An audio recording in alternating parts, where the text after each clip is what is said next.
Je m'excuse du retard que cette vidéo a. Ces derniers temps, je publie de manière assez régulière. Croyez-moi, il y a une bonne raison à tout ça. J'ai regardé les 6 saisons de JoJo. Ma relation avec Berserk a commencé il y a quelques années où j'étais tombé sur l'animé de ce dernier sur Netflix. J'avais d'abord regardé les films, puis par la suite la série animée. À cette période encore, je regardais une tonne d'animes pour le simple plaisir. Je ne me disais pas qu'un tel est meilleur qu'un tel. Comparé à beaucoup, j'avais adoré l'animation et le fait que la série se soit arrêtée m'a beaucoup déçu. Et j'avais décidé de passer à autre chose. Quelques années plus tard, je commence à entendre beaucoup parler de Berserk. Et à force de voir les gens en parler et voir plusieurs planches du manga, j'ai commencé à me dire que cette œuvre était une masterclass et qu'il avait été l'un des meilleurs mangas jamais créés. Au final, mon avis a énormément été basé sur celui des autres. Aujourd'hui, je vais découvrir si oui ou non Berserk est une masterclass. Et on commence avec l'arc de l'épéiste noire. Les 3 premiers volumes du manga sont ainsi nommés l'arc de l'épéiste noire, car c'est le titre de notre protagoniste à ce stade de la saga. Le lecteur est jeté au milieu de son histoire avec des événements précédents et inconnus accumulés pour créer cet épéiste que nous voyons actuellement. Au cours de cet arc d'événements relativement court, Guts, alias l'épéiste noire, erre dans une ville avec un comportement intensément stoïque et un désir effronté de tuer des démons, et c'est exactement ce qu'il fait. Mais en étant introduit dans le monde sombre de Berserk et les conflits violemment meurtriers de son héros titulaire, le lecteur est également plongé dans une sorte de conflit interne. Guts est-il un héros ? Quel est son véritable rôle et son efficacité dans ce monde dur plein de morts et de démons qui nous est présenté ? Y a-t-il de l'espoir pour ce monde et devrions-nous le défendre ? La toute première scène du manga le présente nu et souriant, ayant des relations sexuelles avec une femme qui se transforme en une monstruosité juste au moment de l'apogée. Succube, elle entend l'envoyer en enfer tout en goûtant au paradis. Cependant, il obtient le meilleur de leur communication infernale, car il est rapide pour infliger la mort aux démons. Pendant tout ce temps, lui-même apparaît comme quelque chose qui ressemble à ce qu'il vient de tuer, un démon. Cette vignette d'introduction prépare certainement le terrain pour la nature de notre protagoniste capricieux et le contenu à venir de son voyage. Immédiatement après cela, il arrive dans la ville de Koka, entre dans une taverne et commence à tuer des voyous humains du château avec une arbalète attachée à son bras mécanique. Il se trouve qu'il terrorise un petit elfe dont nous apprendrons plus tard qu'il s'appelle Puck. Mais ce n'est pas pour cela que ce guerrier noir le fait. Guts souhaite envoyer un message au château que lui, l'épéiste noir, est arrivé en ville. Son intention dans ces 2 actes, le meurtre du démon sexuel dans la forêt à l'extérieur de la ville et le meurtre occasionnel de ces crétins à l'intérieur, apparaissent tous deux comme des actes d'une affaire habituelle. Les meurtres sont exécutés relativement sans effort, le lecteur peut discerner qu'ils sont mélangés avec un sens d'affaire et de plaisir pour lui.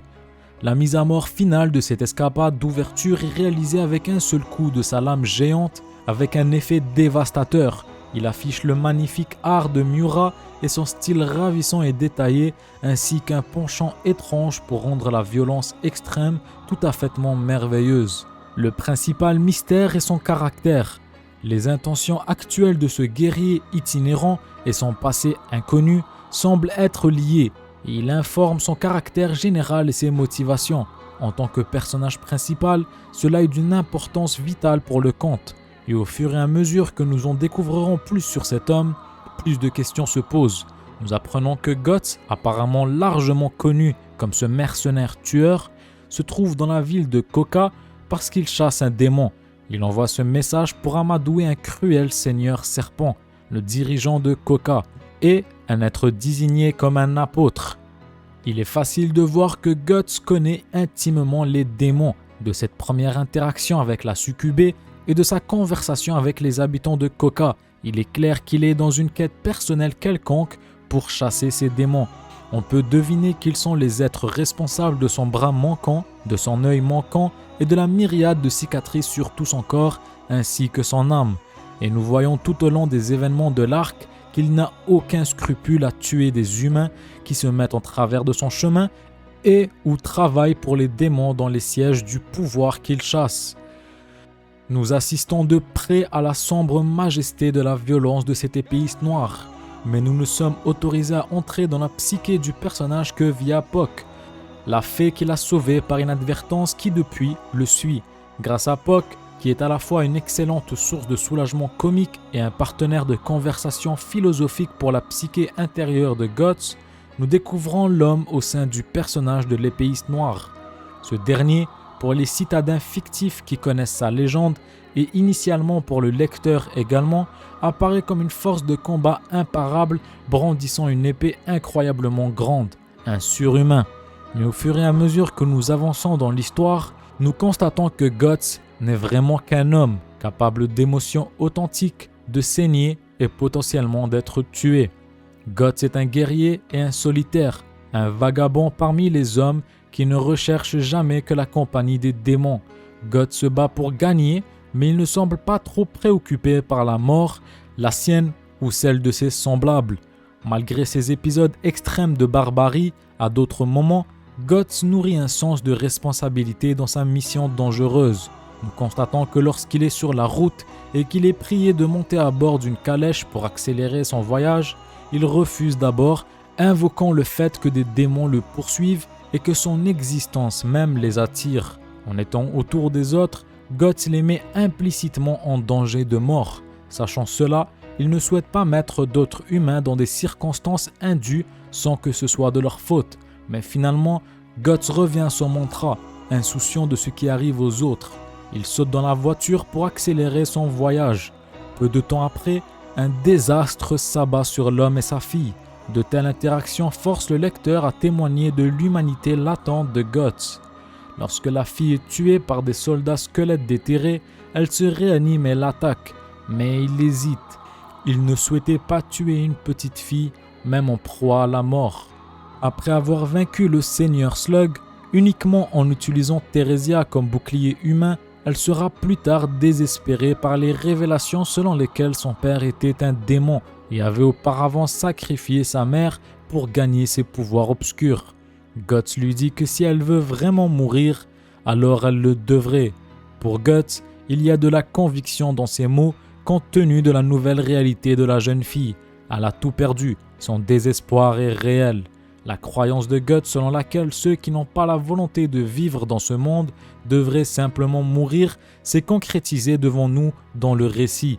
Son propre but, la vengeance contre Griffith, est toujours intact et il est toujours vivant aujourd'hui, grâce au pouvoir de sa force avec la lame seule. Sans cela, comme la situation dans laquelle Theresia se trouve actuellement, on peut supposer que Guts serait mort ou se serait suicidé il y a longtemps. Par un coup du sort, quelques instants après cet échange, Theresia faillit tomber dans le gouffre à ses pieds. Elle est sauvée par la lame de Guts qui lui entaille les mains, mais la rattrape de la chute. À la fin, elle éloigne sa pensée du suicide et de la vengeance contre Guts. Dans sa propre rage en larmes, elle proclame qu'elle tuera Guts. Elle le blâme, car s'il n'était pas venu chez eux, rien de tout cela ne serait arrivé. Son père serait toujours en vie et leur relation étrangement tendue, toujours intacte. Guts voit ce développement chez Theresia comme une bonne chose et semble d'abord plus qu'heureux d'être la source de sa nouvelle mauvaise volonté de vivre.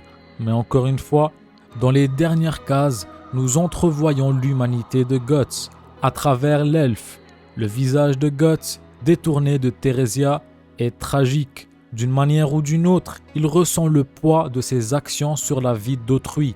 Nous découvrons vers la fin de l'arc de l'épéiste noir que la tragédie intérieure de Guts est entre les mains de cet individu, Griffith ou Femto, membre de la main de Dieu.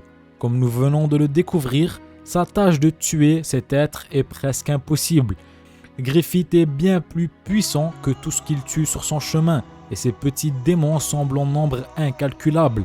La simple difficulté de sa victoire potentielle et le manque de progrès significatif rendent Guts d'autant plus absurde d'un héros. Cet épéiste noir, un être humain de chair et de sang, embourbé dans la faiblesse et la souffrance à l'existence mortelle, qui préfère encore faire rage et mourir avant de voir son ombre l'emporter.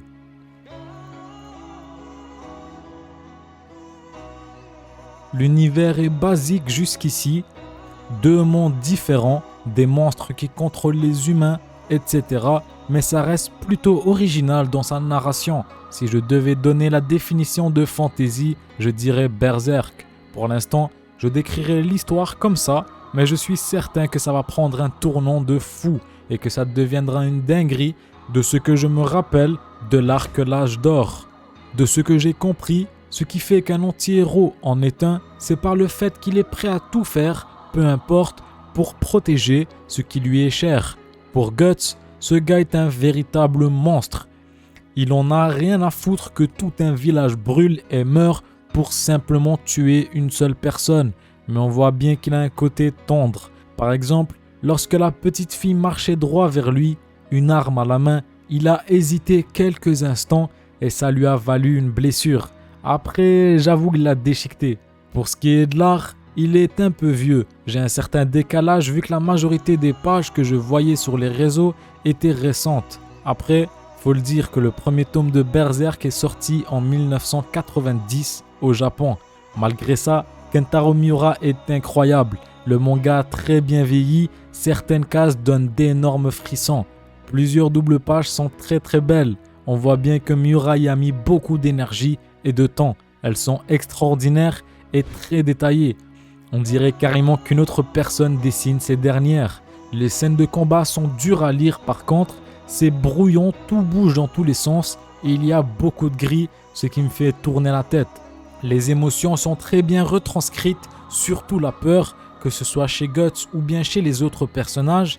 Et plus tard, je suis tombé sous le charme d'une case en particulier où on pouvait y voir toute la rage de Guts. Et c'était vraiment incroyable. J'avais entendu quelqu'un qui disait que la majorité des artistes essayent de retranscrire les émotions sur le visage, que ce soit les sourcils, les yeux et la bouche. Alors que Kentaro Miura, lui, cache volontairement le visage de Guts comme si ce dernier se forçait, cachait sa véritable nature afin de devenir un démon, combattant le feu par le feu. Ce sera tout pour moi aujourd'hui, prenez soin de vous et on se dit au prochain épisode.